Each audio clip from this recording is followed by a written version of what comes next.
ভাই কষ্ট না করলে তো মিষ্টি পাবা না। এই জীবনে কষ্ট না করলে মিষ্টি পাওয়ার সম্ভাবনাই নাই। তোমরা যদি চিন্তা করো যে তুমি যেভাবে নর্মাল প্রসেসে আগাচ্ছ সেই নর্মাল প্রসেসে তুমি সাকসেস পাবা, এরকম না।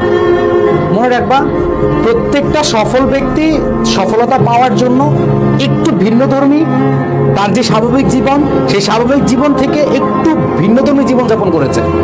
তুমি যেটা চিন্তা করো যে অনেক স্টুডেন্টরাই সকালবেলা ঘুম থেকে উঠে আসতে রিল্যাক্সে তারপরে পড়ার টেবিলে বসে, ভাই তুমি যদি সেম প্রসিডিউরে যাও, তুমি যদি সেম ওয়েটাই ফলো করো, তাহলে কিন্তু তোমার আলটিমেটলি রেজাল্ট আসবে না। তোমাকে এটা মাথায় রাখতে হবে, যদি তুমি অর্জন কিছু করতে চাও তাহলে তোমাকে অনেক কিছু বর্জন করতে হবে। তোমার একটা অর্জনের জন্য অনেক ভালো লাগার জিনিস, অনেক ভালো লাগার মুহূর্ত তোমাকে বর্জন করতে হবে। তুমি যদি বর্জন না করতে পারো তাহলে তুমি অর্জন করতে পারবে না। সেই লাইনটা ভালোভাবে লিখে রাখা দরকার হয় যে অর্জন করতে হলে অনেক কিছু বর্জন করতে হবে। তুমি যদি একটু বেশি ঘুমাও, সেই বেশি ঘুমটাকে কি করতে হবে?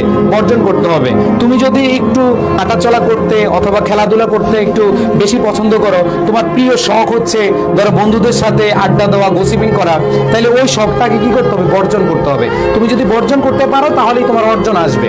সো এখন থেকে, আজকে থেকে, যেহেতু তোমাদের হাতে ভালো একটা সময় আছে, আমি যে রুটিনটা করে দিয়েছি এই রুটিনটা তোমরা যারা পেইড পেজে আছো ভাইয়া সবাই ম্যানেজ করার চেষ্টা করবা, সবাই মেনটেন করার চেষ্টা করবা। এবং প্রত্যেকের কাছে আমার একটাই চাওয়া থাকবে, তোমরা ন্যূনতম 10টা দিন টার্গেট নাও। 10টা দিন টার্গেট করে এভাবে পড়তে থাকো, তারপরেই কিন্তু তুমি বুঝতে পারবা যে তোমার আসলে ইমপ্রুভমেন্ট কেমন হচ্ছে। আর মনে রাখবা, হাল ছেড়ে দিবা না। যদি হাল ছেড়ে দাও তোমার সাকসেস আসবে না, তুমি যতই ভালো স্টুডেন্ট হও।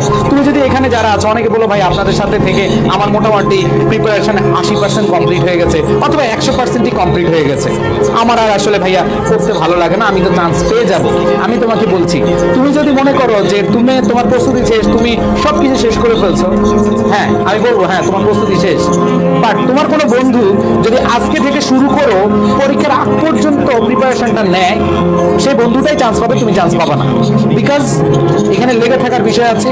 তোমরা জানো যে slow and steady wins the race. অনেকে কি করো, তাড়াহুড়া করে প্রস্তুতি নাও, তাড়াহুড়া করে প্রস্তুতি নেওয়ার দরকার নাই। তুমি হচ্ছে শেষ পর্যন্ত লেগে থাকো, তোমার রেজাল্ট আসবে। আর তুমি তাড়াহুড়া করে প্রস্তুতি করে প্যাকিং করে বসে আছো, তোমার কিন্তু ভালো রেজাল্ট আসবে না। সো প্রত্যেকে এই কথাগুলো মাথায় রাখবা, যে রুটিনটা দিয়েছি সেই রুটিনটা ফলো করার চেষ্টা করবা। তোমার অর্জনকে তোমার নিজের করে নিতে হলে তোমাকে অনেক কিছু বর্জন করতে হবে, অনেক ত্যাগ